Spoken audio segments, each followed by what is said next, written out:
Yes, people, how are we all? Yeah, yeah. Ignore the voice. Ignore the Sean Dyche-esque voice right now. We're getting over it. Yeah.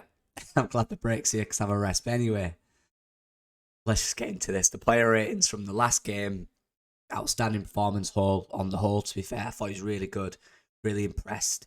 And in a way, it was kind of a new dawn in certain ways, and I'll tell you why. But yeah, some good ratings in this one. Let's get into it. Start with the GK as usual. Elan, I know, again, I keep saying this. It's tough. It's tough for some of these players because they don't do a lot. People talk. There's a conversation about Elan's punches. But for me, Elan is the type of keeper, and a lot of them do it these days, that do punch because it's more of an area thing. Punch it into an area that's good, and that's all right. If you don't think you can 100% catch it, don't risk dropping it, because then you are in trouble. Punch it, get it out, and then you can set and deal with it. And did that. There's a lot of talk about the goal and how, you know, goal came from him punching it, but realistically, there's about 4 different phases after that which could have been avoided. You know, Glenn Kamara marking his man, for example. So, not for me. Not a problem for me. Thought it was fine. The amount of kind of responsibility he gets with the ball at his feet now, he starts most moves. They come from the goalkeeper. And it's particularly short passing. He's excellent. You know, he's safe. He's sound on the ball now for me. I know that's split opinion, but for me, he looks all right. I like Elan now. I like what he's grown into. Keeper that he used to be. It's good to see. 6.5. Fullbacks. And again, I thought they were very good.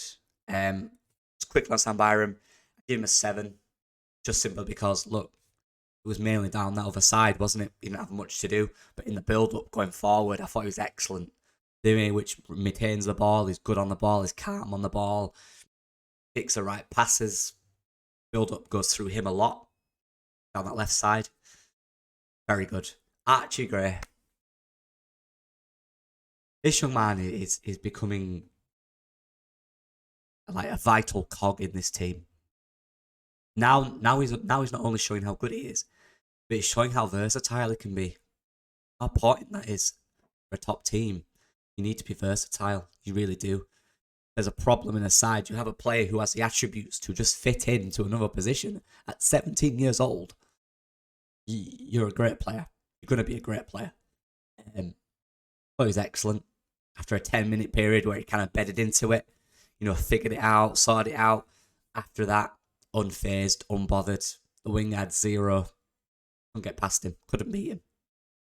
Going forward, he started to learn confidence, drove with it, beat men for fun, find the right passes. I said about it at the start, coming of age, this Archie Gray. Showing his versatility, showing what he can do on the pitch, more than one position. He was outstanding. 7.5. Excellent performance from that young man. Centre backs. Excuse me. These two are brilliant, aren't they? What can we say? They're brilliant. They really are. They're brilliant. I talk about a new era. I'm talking about this man right here. I talk about Joe Rodon. Look, he's Joe Rodon.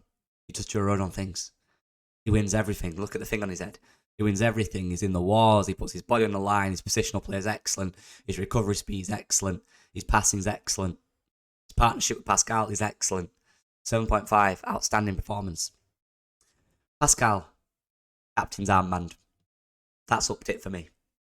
Not only has he come in and give the performance in which he's given all season, which is consistently good, doing everything right, the core principles right, they're playing out right, winning his battles, his tackles, timing of tackles correct every time.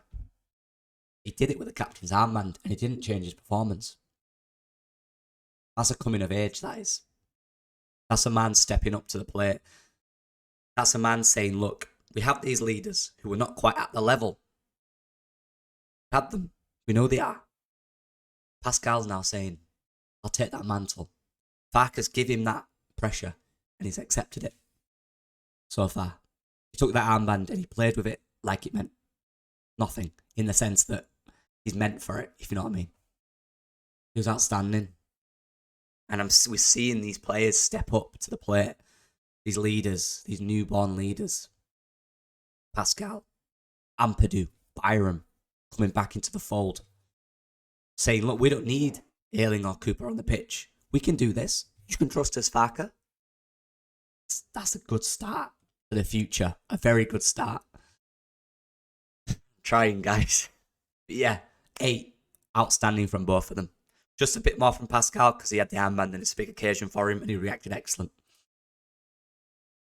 Look, we'll leave Ampadu this week. 7. Thought it was Ampadu again without being extraordinary because he didn't have to be because of this man right here. The only reason he's not an 8.5 is 1, because of the marking on the corner, which led to a goal, was shocking. And 2, he needs to grow into the game. Excuse me. But when he grew into the game, however,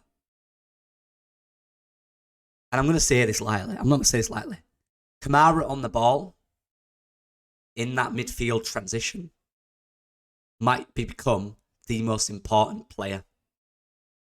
Not the most glamorous, not the best, but the most important. In the sense that 1, his ball retention is outstanding. 2, when he becomes brave, which he did as the game went on, his positional play is outstanding. And 3, the choice of pass is always right.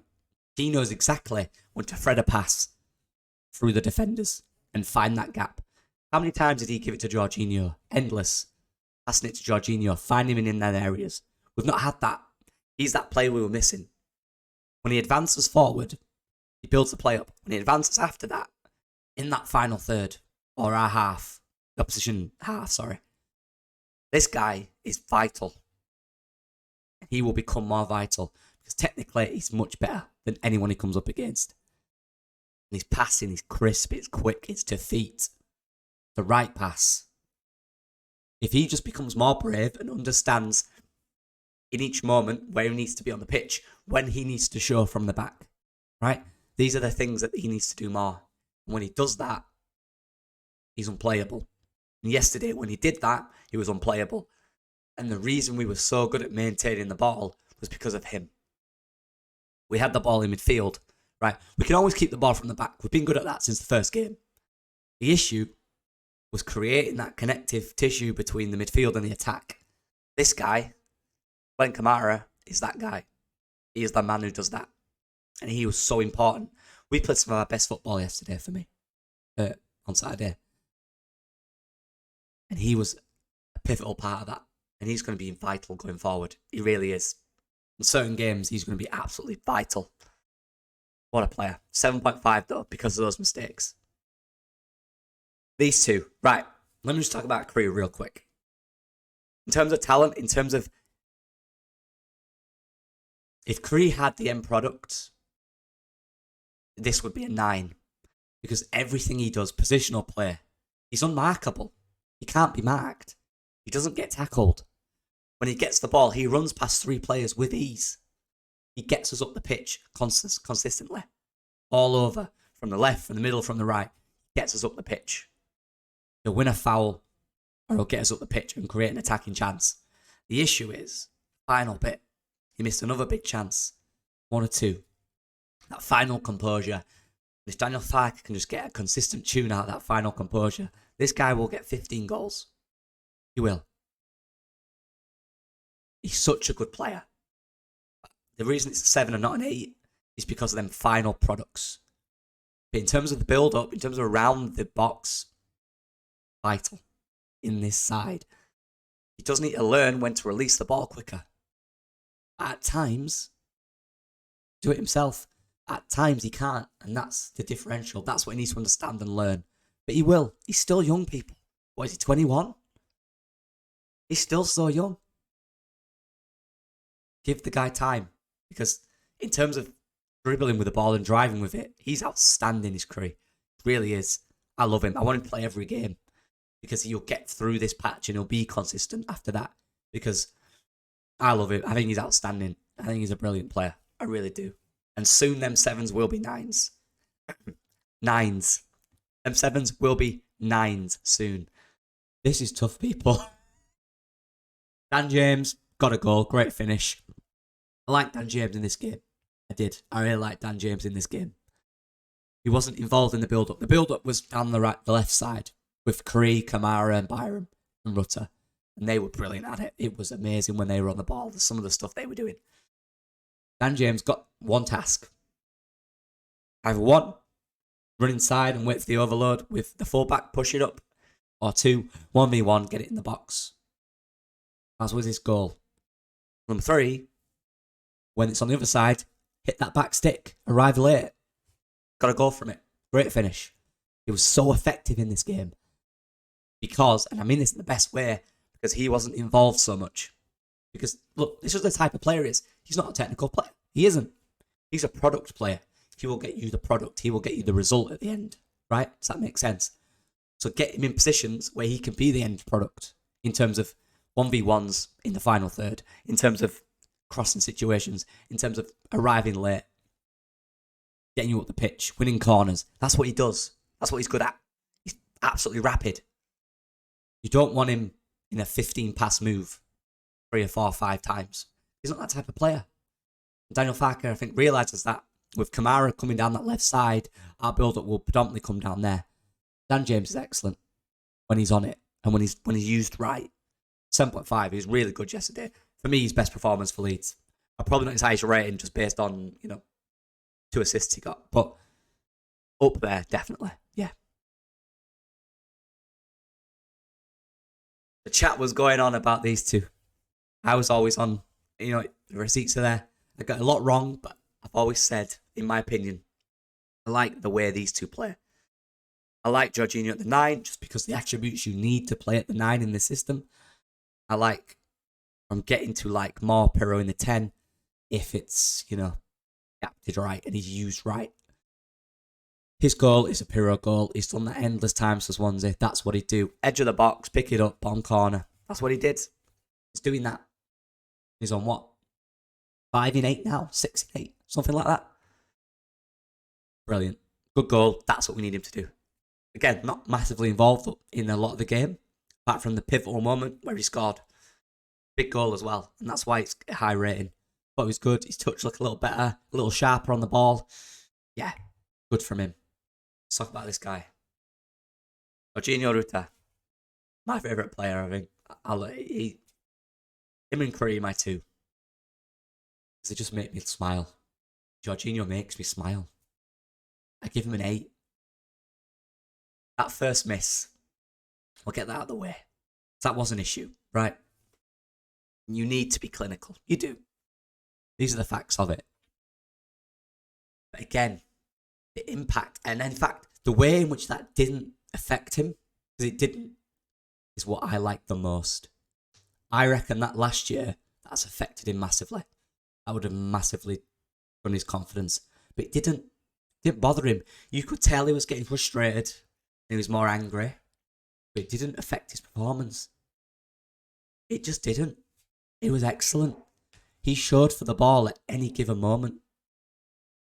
He's so brave on it. He doesn't care where he is. He'll get the ball with 3 around him. And he'll shove them off. They'll run past him. He did that endlessly on Saturday. Another performance from him now, where it's becoming consistent. He's not clinical. Having said that, he should have scored. Anyone should have. He's not clinical, but he is everything else. If we have this guy scoring, doesn't matter if this guy's missing a few. But big chances like that, you have to score. However, the whole game, the impact he had, just in any way, the assists, he was robbed of 3 assists. 3 robbed. He could have had 3 assists yesterday. 3. And he's created the most chances in the top 4 leagues as Jorginho Rutter. The most. Most in the league as well, with 11. Next is 7. Big chances. He's the man. I'm pointing, sorry. He's the man. Jorginho Rutter is the man. He really is. What a player. I go into every game wanting to watch him. He's becoming a player that we need in this side. The player that he's going to get is excited. A little raw, inconsistent. Yeah. Will he lose the ball a bit? Yeah. But will he excite you and will he do some amazing things in games? Yeah. 8. Highest rating for me, man of the match. Could have been Archie Gray. Could have been Kamara for me. Could have been Strauch. Potentially Byram. Me, just the overall game, I'm going to give it him. I thought he was brilliant. And I love watching him. And he's fun. Daniel Farke. What a man.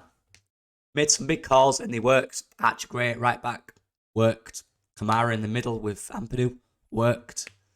No lead, no Cooper or Ayling. New book, new chapter. Pascal Strauch can now take that role as leadership. Good to see. Because you have to move on in football clubs. Any player. The same with Pascal. If he's here in 10 years, getting to the point in his career now where you're looking for the next to move on. Part of it. It's part of it. And these guys are stepping up now. And Farke is trusting them now. I love to see it. He's got the players playing some exciting stuff. Some periods in that game against Bristol were the best I've seen. Don't get me wrong, Bristol were a good team. And they had good moments in the game. But areas in the game where we had an end product, we could have got 6. Really good. I was really happy. It's a good way to end the next international break, isn't it? Let's be honest. We all feel good. Going into it now, I might do another month review, I guess, from the last 4 or 5 games. Let me know what you guys think. If you want that. Might do a little individual play stuff as well. If I've got time. But yeah, apart from that, enjoy the international break or don't. And I'll be back soon with videos. And keep watching. Keep the notification stuff on because I will be uploading. And YouTube doesn't like to show these stuff in international breaks. So please keep an eye out. There will be some stuff. I appreciate all the support from you legends. I am dying. I want to go rest this voice because I need help. Yeah. These people. Bye-bye.